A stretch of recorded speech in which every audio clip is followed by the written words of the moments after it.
What's up, everybody? This is your host with the most, Philly Jim, coming at you guys with another episode of the Linc'd In Podcast, now the official flagship of Sideline Sports Network, covering the Philadelphia Eagles. And we have a lot of things that we need to get to tonight.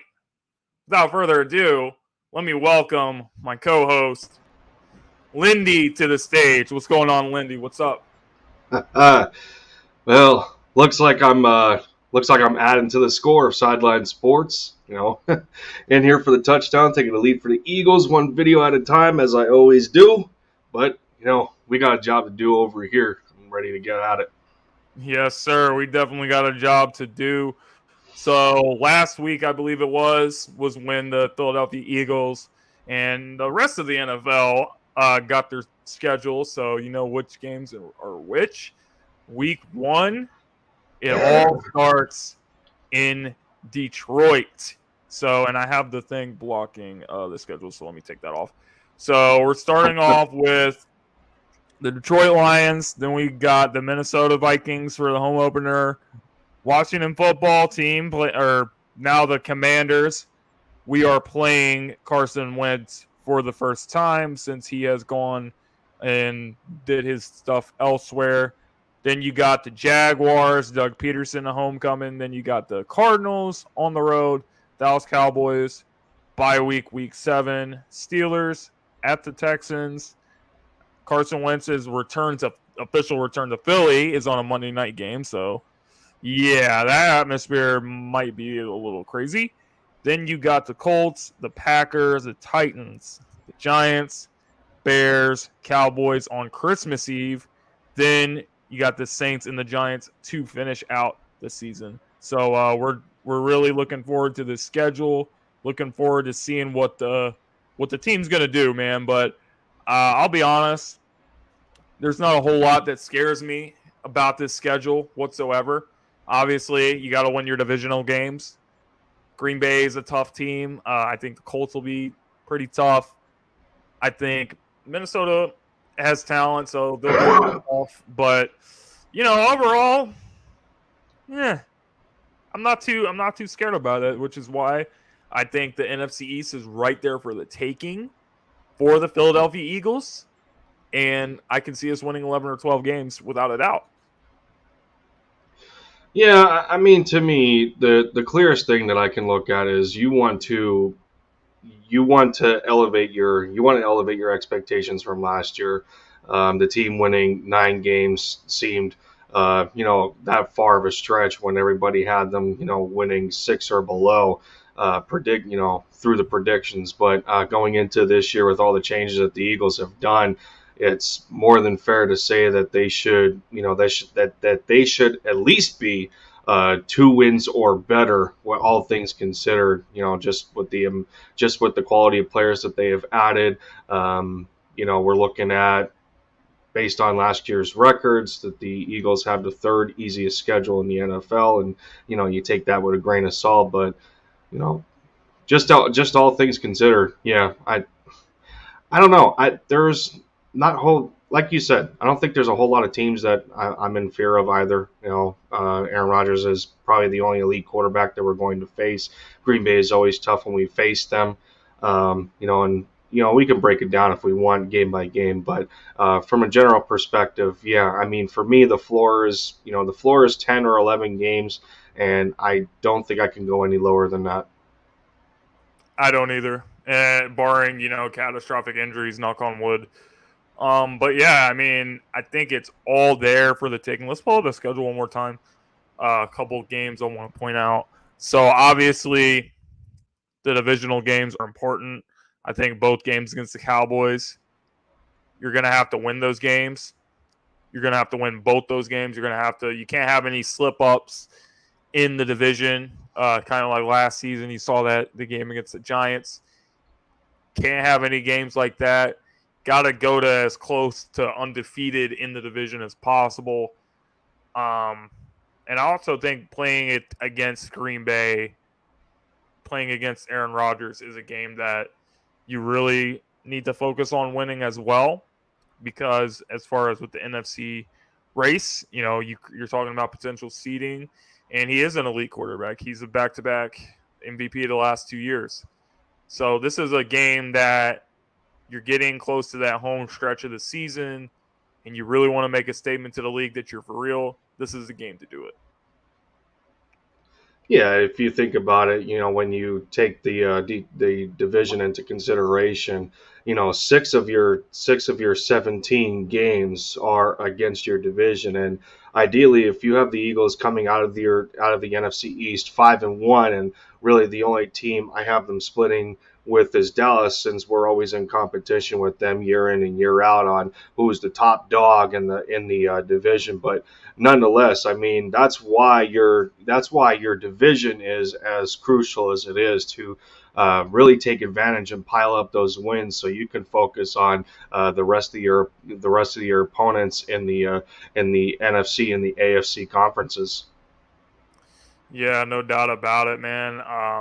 Other than that, probably the Carson Wentz return. That game's going to have a crazy atmosphere. He's coming in back into the Link. Hmm. We all know the way that it ended for him in Philly. So, we also saw Ben Simmons wasn't even playing, and, they were walking up to this guy on the street and, saying stuff to him when he's getting off the bus. So, like, it probably won't be that bad, but they will let him know. They will definitely be giving him a warm welcoming, if you know what I mean. So I'm definitely looking forward to seeing how that game plays out for sure. Yeah, I mean, in the time that Carson Wentz has been here, the Eagles have had plenty of intel on him in the past, and going over game by game basis of film rooms, and I'm sure they still have some of that information, on who Carson is as a quarterback, and as we have watched over the years of him being, the leader of our franchise for what it's worth, he's not very he's not very good under pressure, and he gets overwhelmed pretty quickly if you ramp the pressure up, and we got quite the personnel to give them that kind of business. So I absolutely agree. the first yeah, so I mean the first game when you have the schedule up, I believe it's at home. Washington comes to us first before we go to their home turf, or if it's the other way around, I don't know, It's the but other way around. We're going to there. yeah, We're going to Washington week 3, and then it's week 10. They come to that's Philly. right. It's a Monday night game.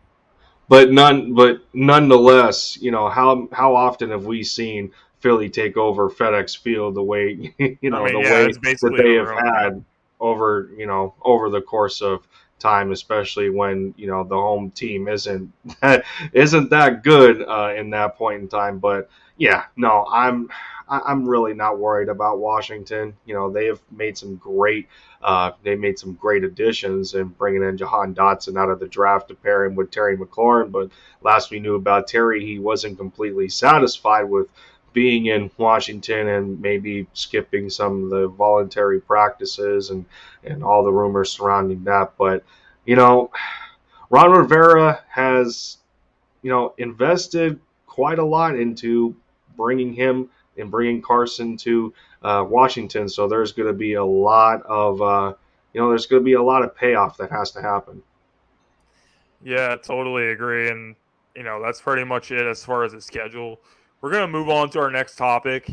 And that was the biggest news of this week was the Eagles announcing the signing of cornerback James Bradberry. And I think we had this conversation in previous shows or previous streams where we were like, looks pretty good on paper on defense, but what are you gonna do? Like you have Slay, obviously, who we have confidence in, but it's all these other young undrafted guys that Zach McPherson, Josh Jobe, all these Tay Gowan, all these young guys that they brought in that played in that last game against the Cowboys because we had our seating locked up. Didn't really show anything. It didn't show any real promise whatsoever. So that's why it was such a major concern. What were you going to do? And then you end up signing James Bradberry, who James Bradberry signed up a deal that's worth up to $10 million. I believe it's at $7.5 million, but up to $10 million in incentives. If he reaches all incentives, he'll get $10 million. Yeah, 2.5 of those, yes. So you know what?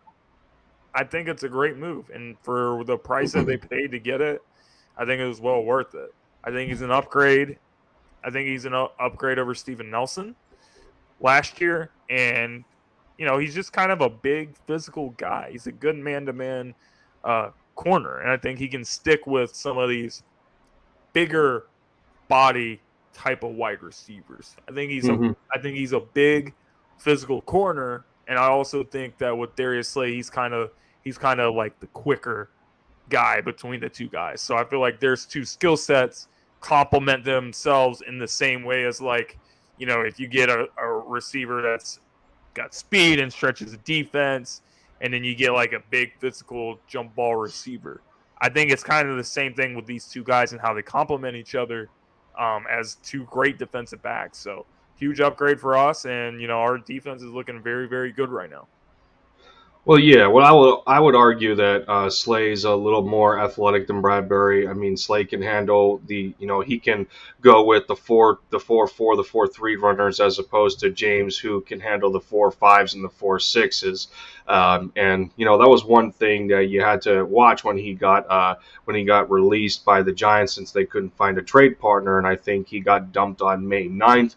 Howie Roseman's not going to make a move just to make a move. He knows how the free agency works by now. And while it was a gamble at the time, you had to imagine that, with him getting released and, not finishing out his contract, the Giants still owe a little over $12 million. And, between James and his agent, they're thinking, well, right now we're not in a position to try and get another long-term deal. So your best bet's probably to go on a prove-it deal for close to the asking price of what you're looking for. And that's probably what deterred most of the rest of the teams that have shown interest in wanting to sign him, because the price was a little bit high. It was up to 11 teams that showed interest, and then him and his agent narrowed it down to 3. And he ultimately chose Philadelphia. Well, I think one of the reasons is the fact that it's a perfect scheme fit for what he is proficient at. One reason that they also had to move on from James, that is the New York Giants, is that with them switching defensive coordinators to Wink Martindale coming over from the Ravens, Wink runs a lot of man coverage schemes. So that doesn't really suit as to what Bradberry is ultimately good at. And as you look at when the Eagles first started the season last year, they were running zone coverage about 91% of the time, until they had to ultimately switch when you had injuries to, you had the injury to Brandon Graham, which, hurt the run defense as bad as it was. And then, a lot of those things built up in them having to switch to man coverage just so, just for extra protection in the, in the secondary, and watching the first and the second levels to really limit what the opposing offense was able to do in terms of the run game. And then that would improve their play action and, the domino effect of crap rolling downhill.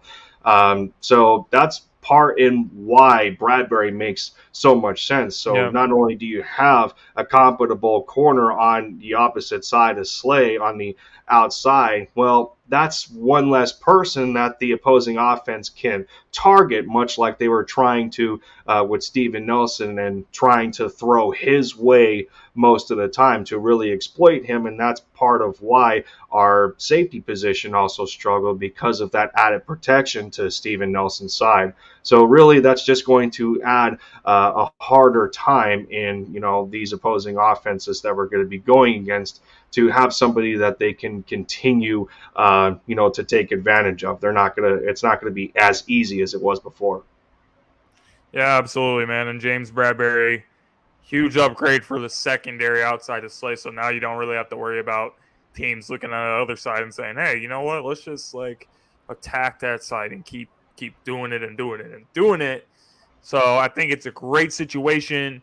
I think he's in a better scheme, like you mentioned. And most of all, I mean, you got to look at the guys that's rushing the passer. It's like I brought this up a million times already, but we won the Super Bowl with Jalen Mills and Ronald Darby as our starting two corners. The reason why we did that was because we had a great pass rush. these guys are way more capable than Mills and Darby combined. We all know that. So you got two guys that has done it at the highest level or a pretty high level because they've both been Pro Bowlers and all that kind of stuff. These guys are going to be feasting because the big guys up front, they're going to be getting after quarterbacks. They're going to be forcing errant decisions. And guys like Slay and Bradberry on the back end, they're going to be on the receiving end on a lot of interceptions, I believe. Yeah, it's just going to continue to add to the value of competition, especially in the cornerback room. You mentioned all those guys before, like Tay Gowan and Kerry Vincent Jr. and, Josh Jobe and Mario Goodrich coming out of the UDFAs who were draftable players, but, because of the amount of corners because of the amount of quality corners that came out of the draft class and, some other things that may push that specific player out from being draftable, then, well, the Eagles get in a position where it's a good problem to have when you have the amount of bodies that you do, because it's just going to elevate the competition in the room. Guys are going to want to fight their way up the depth chart and get some experience on the field that they truly want and need to allow themselves to have a career in the NFL and not searching for a team and through free agency or on the waiver wire. So yeah, absolutely agree. But I guess we both agree that it was a really good move for the Eagles. And I think, I don't think we have to worry too much about that as much as we did. Moving on to another signing that the Eagles made this week, Mr. Carrick Wheatfall from the Boise State, or what was it, Fresno State, I believe. Fresno, yes. Yeah, Fresno State. So he's same school as Devontae Adams, I believe. Yeah. Can he beat Devontae Adams? Not so sure about that. Best way to put it, guys that can't body. You got like guys like Deion Kane and Devin Allen and all these different guys that they brought in. Britton Covey. They're going to be bringing in to compete, but you still got Jalen Reagor. You got, you know what? It's just going to be a weird competition. We know who our top three receivers are. We don't even have to say it. We know who they are. And the rest of that's when it kind of gets, like, tricky. Like, who's going to be that fourth guy? Is it going to be Reagor? Is it going to be someone else? Is it going to be Greg Ward? Is it going to be one of these, guys that hasn't emerged yet that they brought in undrafted free agents? He's a can't body. I've seen some of his plays. He's got pretty good hands. I think they were kind of impressed by him, or maybe not impressed, but more intrigued when they seen him in that workout when he was training with the team. I believe he was here during the rookie mini camp, and that's when they had like a little tryout, and he made the team. So you know what? He gets his opportunity. Maybe he can showcase some good things in preseason. In preseason games, that's where a lot of these guys are really going to get their real opportunities, because you probably ain't going to make the team in Philadelphia, but if you show enough in preseason, guys get picked up all the time after they get cut by another team. Your opportunity is still there. So I think that he's pretty much a can't body, but it is a little intriguing, or the team was a little bit intrigued by him. Yeah, again, following the idea of a good problem to have when you're talking about the cornerback room, it kind of sets it up pretty well for the receivers as well. When you're looking at guys who seem to be specialists in one aspect of the game, where Devon Allen and Britton Covey coming in, primarily for maybe more of a special teams like kick or punt returning, just because of their speed and twitchiness on the field and how quick they're able to change direction. And maybe sometimes they'll have them just go on a deep go route, or if the opportunity presents itself to them, and making the cut to the final 53. But when you talk about Carrick Wheatfall and him being added to the group, well, as we know, J.J. Arcega-Whiteside ended up changing from receiver to tight end, so now he's in a different positional group. And Carrick comes in as more of a John Hightower. He's like a John Hightower type of build. They share a lot of the same characteristics in that regard. But again, like you said, if he's going to be, he's going to be a possible candidate for the practice squad, and hopefully we don't have to dig that deep into the roster, much like the last some of the last few years that we've seen where players go down from injury and we have to bring these guys in, much like Carson in 2019 where he was thrown to Walmart associates, as we used to joke with all the time. But nonetheless, yeah, I mean, it's with the amount of bodies that the Eagles are building up in these positional groups, it's a good problem to have. Competition is always healthy. Yeah, absolutely. Competition makes teams better. Mm-hmm. Iron sharpens iron. So another thing I want to kind of bring out, because I think that's a good segue into conversation I want to have. So James Brad, and I put a post up about this on my community board. You got two great duos now on both sides of the ball. You have AJ and Devontae on offense. On defense, you have James and Big Play Slay. So, and we've already seen videos of Devontae Smith and Darius going at each other, like Darius playing receiver and Devontae playing corner. They were doing that last year. It was a fun little competitive thing they used to do, and they brought it back in OTAs. So obviously, like, I think the relationship that those guys has is really, really good. They definitely love working with each other. But the other thing is, I just think that when you look at both of these, when you look at this group of players that we have, these duos of these two guys, this is going to be great. It's going to be great for the team because, it's not like Devontae's going up against some bums that don't know what they're doing. Mm-hmm. He's going up against guys in practice every single day that can help him get better. Kind of like when he was in Alabama. When he was in Alabama, he had Patrick Surtain, who was a first-round draft pick by the Denver Broncos. And now he's got Slay and he's got Bradberry. So those guys have been around the league. They can help him out as a young receiver. You also got A.J. Brown that's, not too much older than him, but he's an established star that can also coach him up. So I feel like he's only 24. Yeah, he's only 24. He's only a couple years older, but he's been there and done that, and he can help Devontae as well. So I feel like Devontae is now in a situation where he's really, really going to thrive. And I think that, it won't be surprising to see AJ and Devontae both go over 1,000 yards this season. I think Devontae Smith is taking the next step this year, no question. Yeah, it's like trying to strike diamonds together. It's like what much more can you do with these groups, and not only focusing on the receivers and you focusing on the cornerbacks, and not just them helping their respective positional groups, but you look at the duo between Smith and AJ Brown and what they're going to be able to do with each other. And Smitty's not going to have to face the number one corner constantly, and depending on how the defense schemes for our offense, on a weekly basis, you're not going to see Smith. You're not going to see the number one corner lined up on Devontae all the time, because now they have to respect AJ Brown.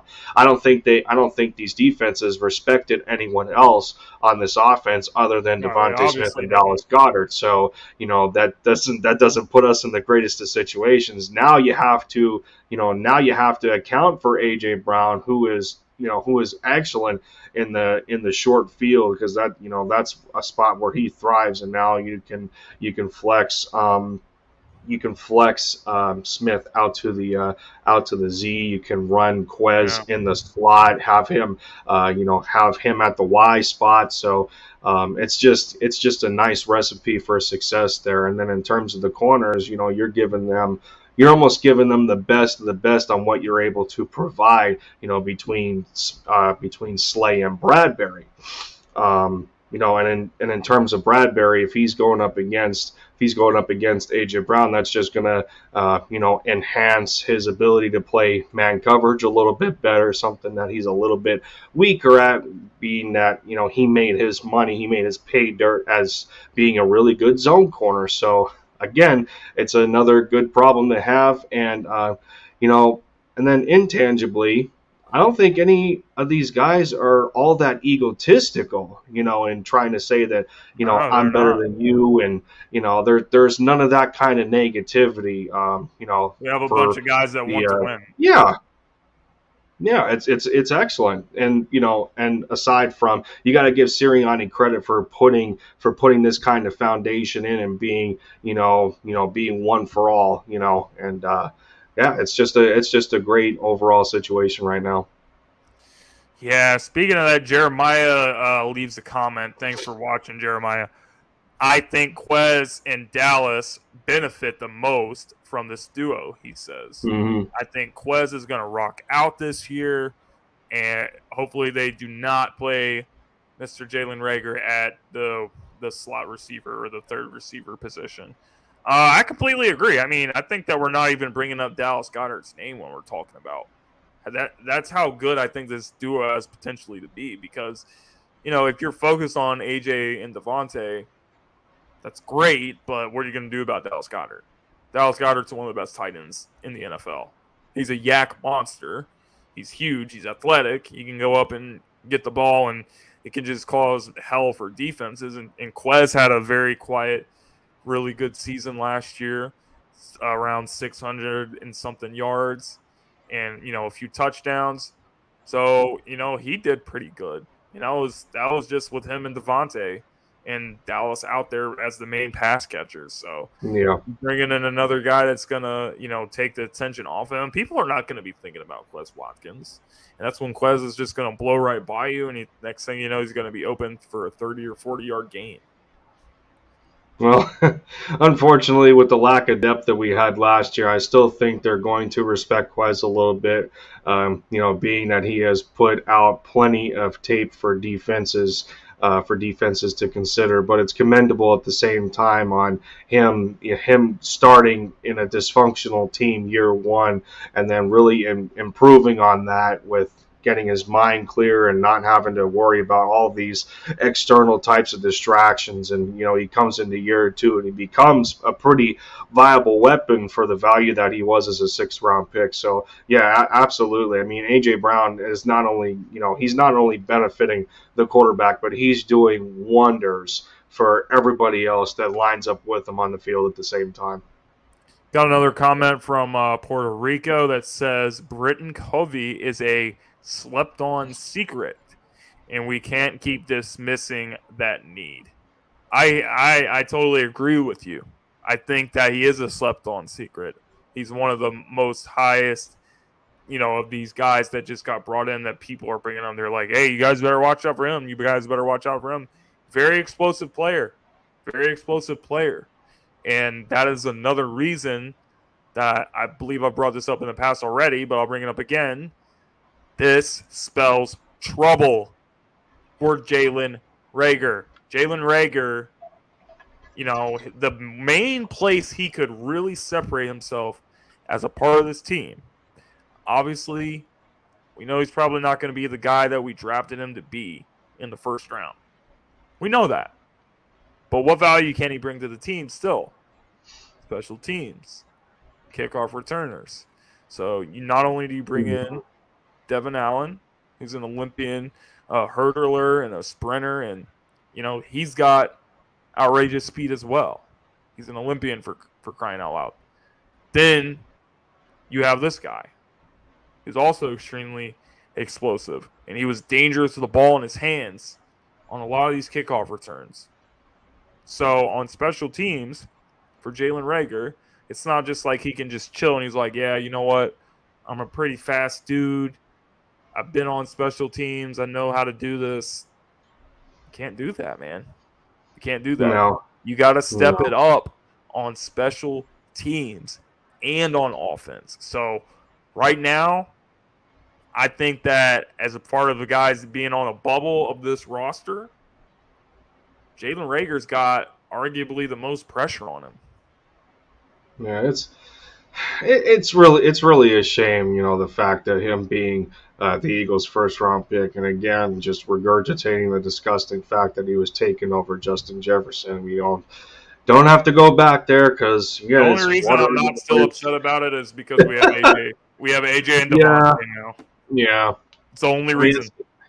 It's water under the bridge at this point, but it's just a shame. And one of the biggest things with the fact of what he put on tape was he was one of TCU's only reliable weapons in terms of explosiveness and what he was able to do with the football in his hands in terms of short area quickness and twitchiness at the speed that Reagor does have. I mean, he does have those things. It's not like he got wiped of them all in a Space Jam movie. He still has it, but it's the fact that he did not take this from.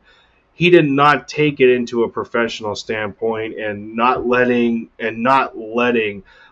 pressure overwhelm him and having to be one of those guys at that point in time when he was drafted. And, unfortunately, him suffering a quarterback carousel at TCU didn't help either. But nonetheless, when you're talking about technicalities to his game, it's a shame that for as fast as he is, he's just not a very good route runner. He can't create separation for himself. He's not physical enough. He gets overwhelmed by corners and man coverage when they're pressing at the line of scrimmage. So that's a lot of things that gets in the way of what makes a wide receiver good. And unfortunately, Reagor was subjected to that, and now he has to fight for some of the snaps that he got when he was a rookie and in year 2.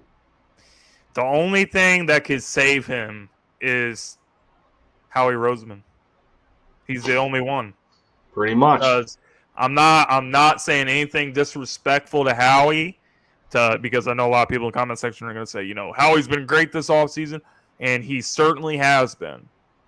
But we cannot forget that Howie has a history of, talking to the coaches and saying, oh, we got to give Whiteside playing time because we took him in the second round.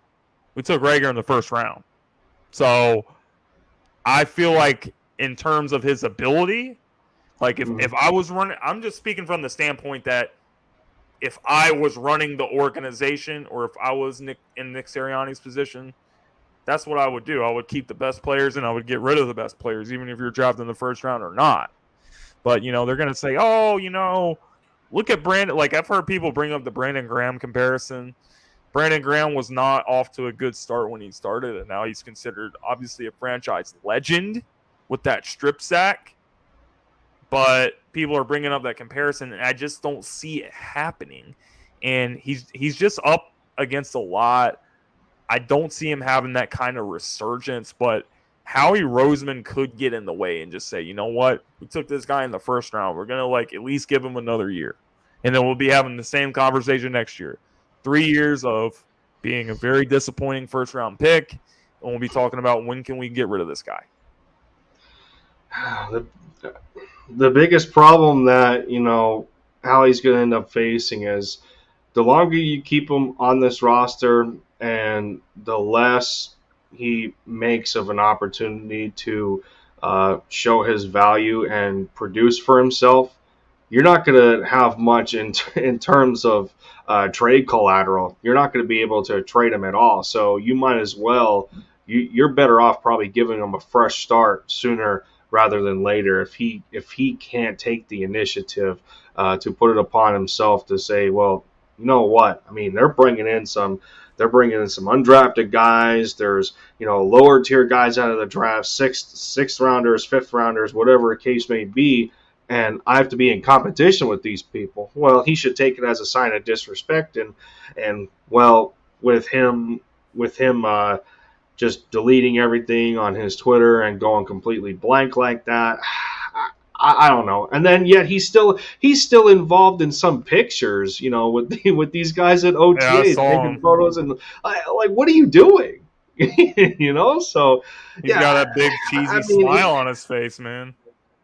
he's hurt. He's hurting himself right now, and how he's hurting himself by keeping him longer than he should be here. Granted, it's hard to give up on a first round pick that early, and one of the only arguments that you can have against that is Andre Dillard because he's still here.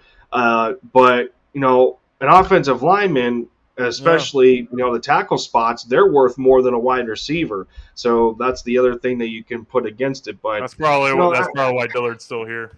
Yeah, I mean, at the end of the day, come on, Rager's got to do something or just pull the plug, before Howie has no trade value left in him. Yeah, and I mean, there was interest from some teams. One of the teams was Baltimore for a safety. They spoke, yeah, and that that's a position that's still up in the air for us. Yes, our corner position is solidified now, but what about on that back end? I trust Anthony Harris to do his thing because he was kind of helping guys out last season, making a lot of the calls on the defense because he had experience in that particular system with Jonathan Gannon because that's what they had in Minnesota. But the thing is, I'm just not sure if you're really comfortable with the guys that you have back there. Come on, Wallace. Marcus Epps. People have been saying, Marcus Epps might be good enough, guys, and he could be.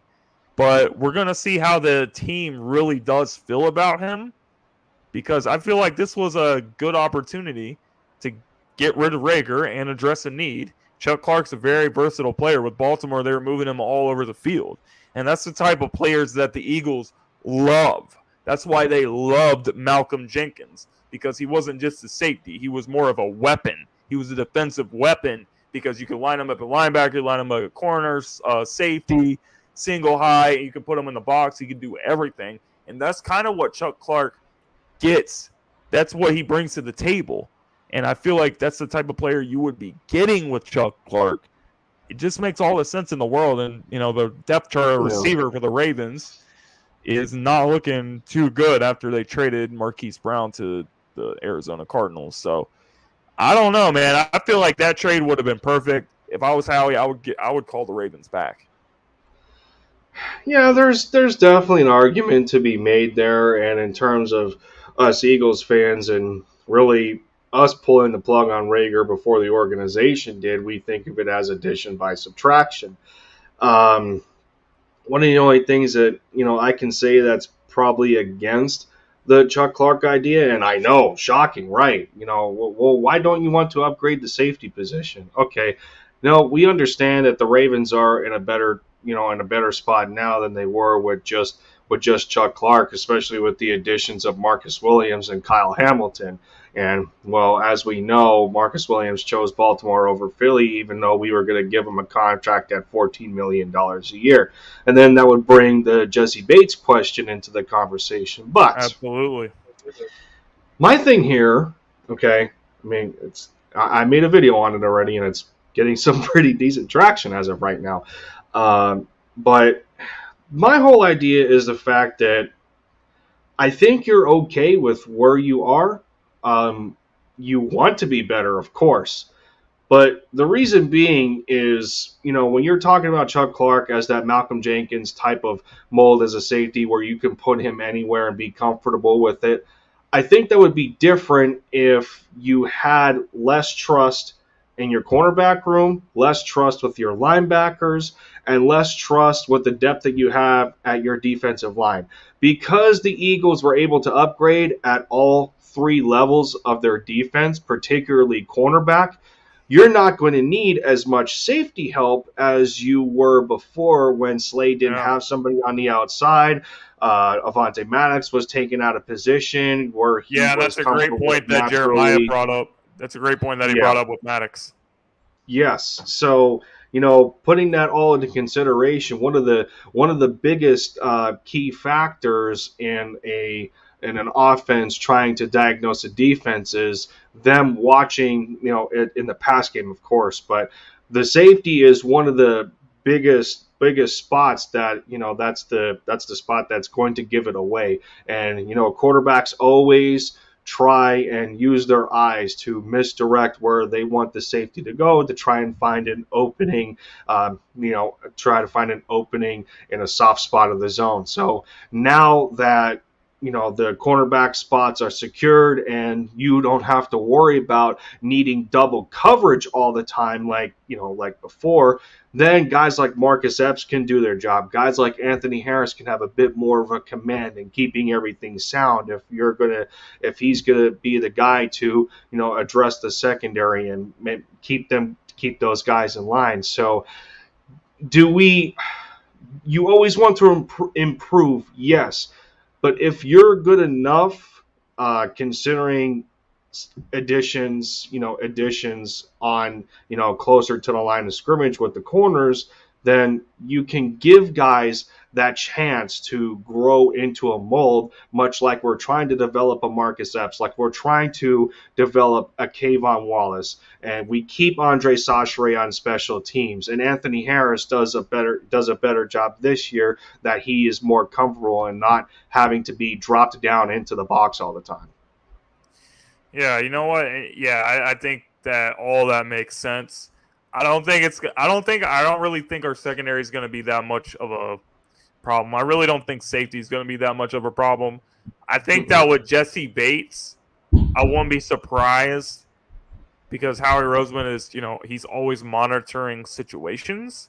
So if we start the season and we get to the trade deadline and it's looking like, we're in a good position, but the safeties have not been playing well, I think he's going to monitor the situation. And, from what we've seen from him during the offseason, it's been no short of, he's being very, very aggressive. He was aggressive especially in the draft. He also brought in Hassan Reddick, brought in some other guys. So you know what? I wouldn't be surprised if he called Cincinnati, and Cincinnati still doesn't have a deal done with him, and they're struggling back there. That's the only real situation I could see it happening. But I think for now, it's probably more than likely we're going to stick with what we got. Yeah, there's nothing wrong with it. And of course, the biggest clue into maybe something with Jesse Bates is, like I said earlier, and them wanting to give Marcus Williams a contract at $14 million annually. Well, can they really afford Jesse Bates at that? I mean, the answer is yes. I still think they have about $8 million in cap space, and we know Howie, as good of a capologist as he is, if he wants something to happen, he's going to make it happen. He's got his doctorate in capology. Yeah, I mean, I don't know if he wants to be in a spot, like to cut your nose off to spite your face. So I think going forward, especially that the preseason hasn't been here yet, and training camp, and none of that hasn't even started. And, we have seen this Eagles team add people as late as August. We have seen them being active at the trade deadline before. Let's let it gel. Let's let it pan out. See what we have at our skill positions, and if we feel that we need to upgrade them later, then so be it. But I want to see some of these later round picks. I want to see some development there, and a guy like Marcus Epps just continue to improve, year after year, starting in Jim Schwartz's scheme, and then he comes into Jonathan Gannon's. His snap counts seem to go a little bit higher and higher and higher, and he's getting more opportunities to show what he can do on the field. So how about we maximize that potential and see what he's got if he gets the opportunities, placed upon him. Absolutely. We got a comment from Puerto Rico here that I wanted to bring up. So I definitely want to see some more brutal hits on the opposing teams trying to come through the top end. They need to know that it's not safe and think twice. Absolutely, Puerto Rico. I agree with this comment 100%. And it goes to something that I've been saying for a while, probably since the start of the offseason. What we saw last season from the Eagles, even though statistically in terms of yards allowed and things like that, they weren't that bad. Mm-hmm. What I saw, but to keep it to be as nice as possible, this is unacceptable. What we saw was unacceptable. guys missing tackles, teams running on. People don't run the ball on us, first of all. You do not run the ball on the Philadelphia Eagles. That's why we had one of the most dominant run defenses for many, many years. And that was not the case last year. People were running over us. We had the best rushing offense in the league, so we were also doing it to other people. But that's beside the point. This season, I think the guys that they brought in to improve the defense, especially the linebacker position, grabbing Nakobe Dean, Kaiser White, he had 138 tackles last year with the Chargers. And even Chargers fans have said that defensively he was their third best player probably, behind Bosa and Derwin James. So they shored up that position. The defensive line, I think, is going to go back to being that dominant defensive line. You have Hassan Reddick that they're gonna move him around the defense. He'll probably line up at edge rusher. He'll line up as an outside linebacker as well. They'll move him around, and he can get to the quarterback. Double-digit sacks both of the last 2 years. Fletcher Cox trying to prove he still has something left in the tank. Javon Hargrave had a good year last year. He's looking to improve on that. And then you got Jordan Davis and, Milton Williams being like the two rotational defensive tackles. So all over the defense, there's massive, massive improvement. And I think we're going to go back to seeing a lot of those Jim Johnson type of defenses where our defenses are being feared by the opposing teams that we're going up against. Mm-hmm. Yeah, I mean, while we had the talent at, certain spots, while the talent was there was just, because of Jonathan Gannon and some of the personnel limitations. Again, they're not excuses. We're being realistic about it. There was just no intimidation factor with these guys and how they were being deployed, and just letting offenses get whatever they want when they wanted, whether it was through the run or the pass, and how many quarterbacks last year had a completion percentage of 75% or better. I mean, Justin Herbert was near 90. Justin Herbert being near 90 was asinine. I'm sorry. I mean, that's not as good winning as Justin football. Herbert is. That was a pathetic performance.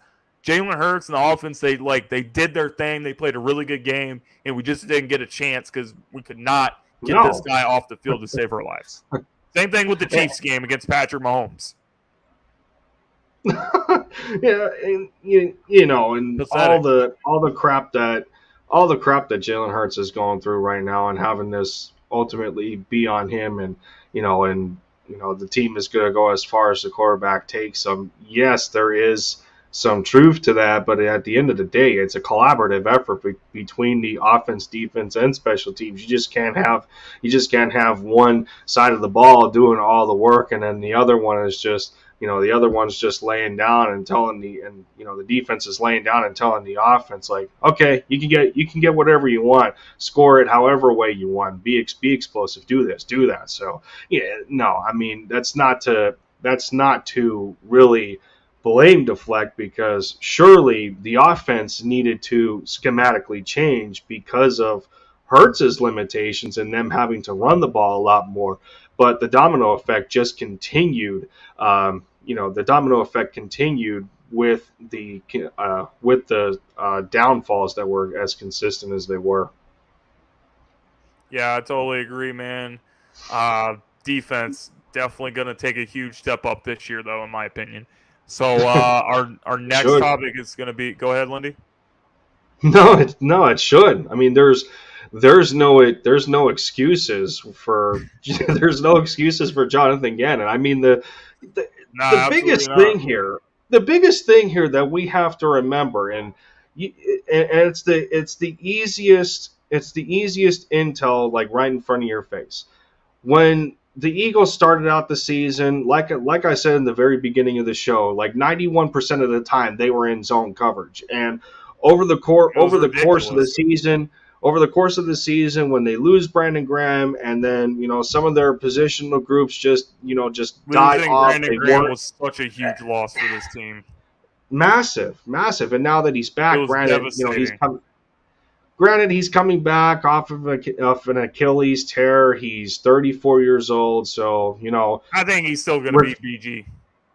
Yeah, he still will, but will respectively, in terms of preservation, you're going to limit his snap count, and that's one of the biggest reasons why they brought in a guy like Jordan Davis, and you're going to see what Milton Williams has. Marlon Tuipulotu, yeah, he went under the radar because he was dealing with a bad hamstring injury, and as a 6th-round pick, but he's just as good as a run stuffer on this defensive line that you would like to have in certain situations, maybe in the rotation next to a Jordan Davis, and being able to control the line of scrimmage and keep those gaps closed so offenses can't run on us. So I mean, I don't know. You look across the board, Hassan Reddick, Kaiser White. You got linebackers at the second level. I can't wait to see the big packages they're going to have. Like the big run stuff and packages. You're just going to have a bunch of big, huge guys on the defensive line, like on 3rd and short or 4th and 1 or something. Well, you have more. I mean, you have more versatility across the board now that JG just can't sit there and say, "Oh, I don't have the guys to carry out. I don't have the guys to carry out this. I can't run blitz packages because the players I have, they can't handle it." No, there's no excuses anymore. Alex Singleton's not here anymore. You don't got an Alex Singleton here anymore, and and from the Jim Schwartz era, you don't got a Nate Gary. Earlier Jeremiah had a typo. It was like I'd love to get Nate, and I was like, please don't tell me this guy's talking about Nate Gary. And then he says I meant to say Bates. I was like, I was gonna say something to him, but he corrected. Yeah. No, Whitesnake can stay away. Whitesnake he can stay out. So also what we heard this week was the Eagles are going to be holding some joint practices with the Miami Dolphins. I actually think this is a great team for us to be going up against. Because I think this is a great team to be because some of the pieces they have. No, I'm not really the highest person on Mr. Tua, but Tyreek Hill and Jalen Waddle and Mike Gesicki, and they've got weapons. They've got guys that can really burn you. I mean, we saw how good Jalen Waddle was last year. I believe he had the most receptions by a rookie. So Jalen Waddle was outstanding going up against his former teammate Devontae Smith. There's a little bit of an Alabama reunion. Jalen Hurts and Tua, and a lot of these guys getting back together. But Tyreek Hill can take the top off of anybody. I think going up against our guys, this is going to be a great, great challenge to be able to work against this team. And then going into the season, I think we're going to be ready. I think going up against Miami is going to help us get ready. And, I actually really would love to see, the preseason die down a little bit and then just have teams do their scrimmages in these joint practices. You could have 2 weeks going against one team and 2 weeks going against another team. And then that eliminates the pointless preseason. I'm a huge fan of joint practices, and in particular the team we're going up against. We're not going up against somebody like the Jets, or some garbage team like that. We're going up against the team that actually has some really good players. So I think it's really going to help us out. At least it wasn't just the Jets last year, and we actually had some with the Patriots too. at least there was that. Jets, the Patriots post Tom Brady, all these teams. It seems like we're always going against some sorry teams. And I'm not even saying I expect Miami to be this great team this year, but they have some really, really good players that are going to keep us on our toes, and it's going to help our guys be even better. Absolutely, and I think Miami is the one hosting the joint practices, so the Eagles get to go down to South Beach and have all that nice weather while it could be pretty darn hot, but still you got some nice conditions for football. There's a very interesting dynamic going on between these two teams. Tua and Hurts were once teammates on the same at the collegiate level with Alabama.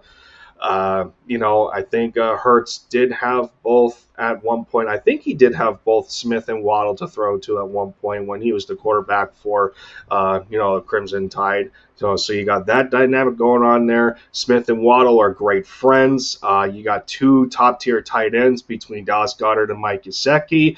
Xavier Howard is still there at Miami as the number one corner. Much like now we have Darius Slay and James Bradberry.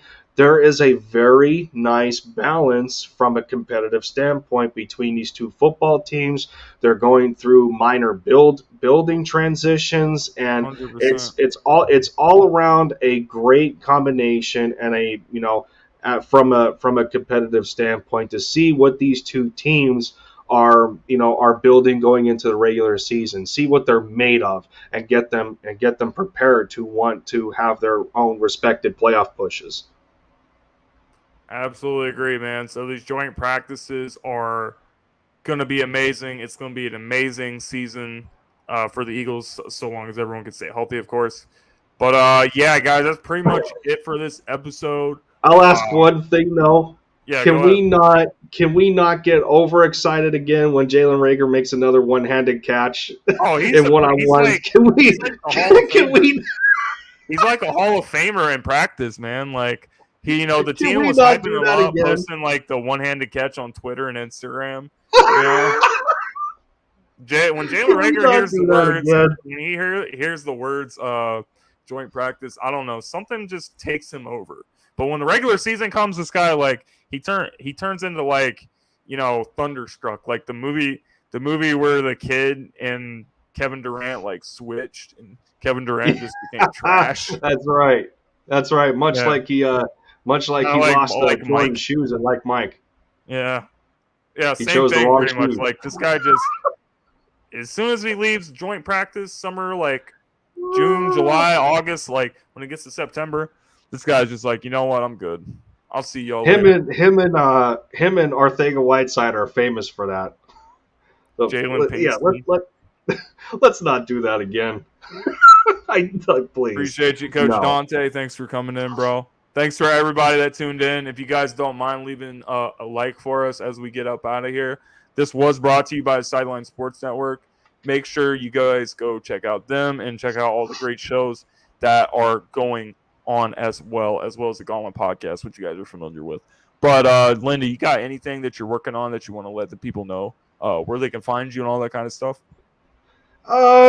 Nothing that I can necessarily say at the moment that's in the works, other than I'm always looking for fresh faces and content creators for my channel to keep my series Touchdown Talk going. I'll be at episode 16. Episode 15 did feature Coach Dante, which was a very good presentation. Yes, lasted about an hour and a half. We covered the Eagles and we covered the Houston Texans and how the level of excitement between both draft classes pretty much mirrored each other in different ways. So it was an exciting time. But episode 16, looking for more fresh faces to the channel. And other than that, this has been a overwhelmingly fantastic opportunity that I've received, to do this podcast with you and be a part of Sideline Sports. So I wanted to shout out some, extra graces of appreciation and being a part of this to do it.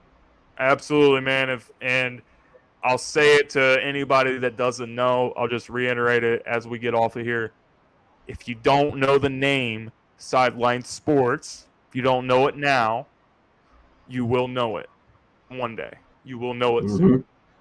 And that's all I'm going to say, guys. Appreciate you guys. Love you guys. We will be back for another episode. You can catch us every Friday talking about all things Eagles related. Fridays, 8 o'clock. Mark your calendars. Mark them down. Appreciate you guys. Love you guys. See you next time.